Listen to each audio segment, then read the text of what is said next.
अच्छा जी, very interestingly people have been commenting on this year, यानी ये साल जब से शुरू हुआ है मुश्किलात हैं कई। आपने फोरकास्टर्स को और टैरो कार्ड रीडर्स को, एस्ट्रोलॉजर्स को, क्लेयरवॉयंट्स को ये कहते हुए सुना होगा कि साल 2025 से आगे भी कॉन्फ्लिक्ट्स और इसी तरह की war like situations, military attacks, egos की वॉर हम देख रहे हैं और जानना ये चाहते हैं कि क्या इसमें बेहतरी आ रही है। साल 2025 की अगर बात की जाए, इसका अदद बनता है 9, जो कि अक्सर लोग कहते हैं कि मार्स का नंबर है, तो इसमें अग्रेशन भी है, कॉन्फ्लिक्ट भी है, ईगो भी है।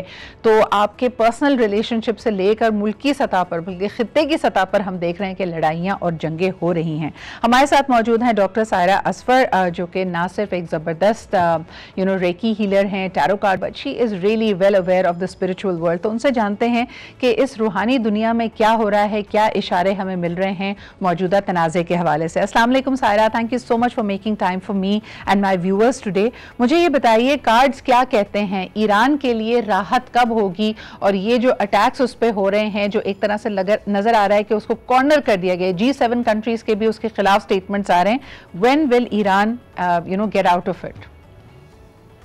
Thank you Sidra for having me as well. ये जो सिचुएशन है, आपको पता है, बड़ी डायनामिक सी सिचुएशन है, बहुत ज्यादा चेंजेस बहुत जल्दी हो रहे हैं। लेकिन आई एम थिंकिंग कि जो नंबर 6 मेरे पास है वो बहुत इंपॉर्टेंट आ रहा है, which could indicate the month of June as well. तो मुझे उम्मीद है कि जून का महीना जो है, द नेक्स्ट 2 वीक्स बहुत ज्यादा इंपॉर्टेंट है, क्योंकि इसके अंदर एक डिसीजन होना है बहुत इंपॉर्टेंट, जो हर चीज का रास्ता बदल देगा। सो वो 2 हफ्ते जो अगले हैं जून के मंथ के, ये बहुत मुझे लग रहा है इंपॉर्टेंट आ रहे हैं। सायरा जी, जो सवाल मैं आपसे कर रही थी कि बहुत सारे लोगों ने आयतुल्लाह ख़मैनी को इसका एक तरह से इल्ज़ाम देने की कोशिश की, उनको पर्सनली टारगेट किया जा रहा है।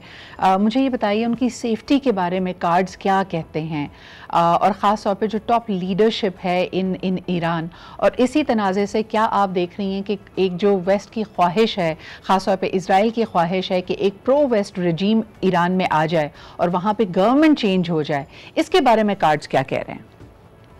देखिए, इस वक्त तो ये है कि उनके लिए प्रोटेक्शन कार्ड है, इस वक्त तो ही सेफ बना हो, हालांकि इस वक्त सबसे ज्यादा कॉन्फ्लिक्ट की सिचुएशन है।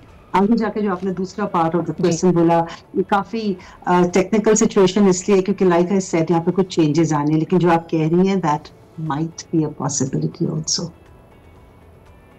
आप समझती हैं कि वहां पे रजीम चेंज हो सकता है, पॉसिबिलिटीज हैं, लेकिन थोड़ा आगे जाके कुछ और चेंजेस ऐसे आ रहे हैं जो अभी इस वक्त बताने का कोई फायदा नहीं, क्योंकि ये चीज बहुत वॉलेटाइल है, लेकिन यस पॉसिबल है। अच्छा, मुझे ये बताएं कि जैसे किसी भी मुल्क के लिए कई महाज खुले हुए होते हैं, हमें पता है कि Iran is under attack by Israel, possibility of US joining it.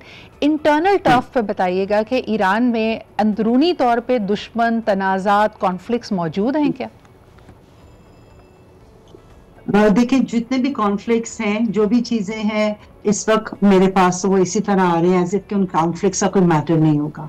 जो भी उनके इश्यूज हैं, मेरा नहीं ख्याल जैसा पाकिस्तान एकदम मुतहदा हो जाता है जब सिचुएशन आती है, उनका भी यही सीन है इस वक्त, वो भी मुतहदा है इन कुछ चीजों के बारे में। बिल्कुल सही। अच्छा, ये जब हम बात कर रहे हैं इजराइल की इंटरनल सिचुएशन क्या, और नेतन्याहू के लिए कार्ड्स क्या कह रहे हैं? अभी थोड़ी देर पहले तो ब्रिगेडियर हारिस नवाज साहब का कहना था कि अब सिचुएशन जैसी थोड़ी सी बेहतर होगी, सियासी तौर पे उनकी जो साख है वो बहुत कमज़ोर होती जा रही है और शायद उनका जो इक़्तिदार है वो ख़त्म हो जाए या वहाँ पर कोई मेजर पोलिटिकल चेंजेस आए इन इजराइल। नेतन्याहू के लिए कार्ड्स क्या कहते हैं? इस वक्त तो मुझे वो बहुत ही कुछ इंडिसिसिव लगने की, he is not a kind of guy जो इंडिसिसिव होता है, मुझे लगता है।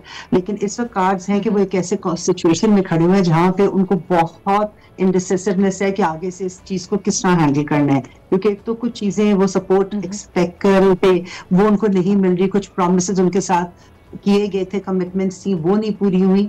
तो ये चीज है। जहां तक बात है कि आगे इनके लिए क्या है, इस वक्त तो ही सीम्स टू बी देयर, लेकिन हाँ, इनके अंदर इंटरनल कॉन्फ्लिक्ट्स पॉसिबल है। बहुत सारे ऐसे लोग हैं who do not like him at all। बिल्कुल बिल्कुल, they want a better change। तो आप ओवरऑल जी, मशरिक़ वुस्ता की पीस सिचुएशंस, क्या ये पॉसिबिलिटी है कि ईरान इजराइल तनाज़े में मज़ीद और GCC ममालिक इम्प्लिकेट हो जाएं, इस जंग का, इस तनाज़े का हिस्सा बन जाएं? इस वक्त जो मैं यूरोप के पॉइंट ऑफ व्यू से पहले देख रही थी, लेकिन नहीं, मुझे लग रहा है ये चीज डी एस्केलेट ही होगी। ये जो जून का महीना निकल जाए, ये 2 हफ्ते हैं और एक इम्पॉर्टेंट डिसीजन है वो निकल जाए, उसके बाद ये चीज मेरा नहीं ख्याल कि बहुत ज्यादा एक्सपैंड होगी जो दूसरे ममालिक G7 के तक पे, मेरा नहीं ख्याल ले जाएगी। जी बिल्कुल सही। मुझे ये बताया, अब I am so sorry Saira ji, हमारे डायरेक्टर साहब आपके साथ साथ बोल रहे थे, उनकी अपनी फोरकास्ट चल रही थी। मुझे आखिर में बताइएगा कि पाकिस्तान के लिए आने वाला ये साल कैसा है, because again the pressure is कि कहीं पाकिस्तान इम्प्लिकेट ना हो जाए, और पाकिस्तान का एक सिफारती रोल तो मौजूद है, लेकिन क्या हम इंडिया पाकिस्तान जैसी कोई सिचुएशन या किसी मिलिट्री टर्मोइल में पाकिस्तान को देख रहे हैं in the months to come? जी, in the month of July बहुत इंपॉर्टेंट है पाकिस्तान के लिए। The month of July military point of view से, गवर्नमेंट पॉइंट ऑफ व्यू से, social scenario overall world stage के ऊपर इम्पॉर्टेंट है, लेकिन मुझे पूरी उम्मीद है कि पाकिस्तान इसमें से निकल आएगा इंशाल्लाह ताला। बहुत बहुत शुक्रिया सायरा जी, अच्छी खबर आपने सुनाई है, और स्टेबिलिटी के लिए और दुनिया के अमन के लिए हम सब दुआगो भी हैं। इंशाल्लाह ताला better days should come in.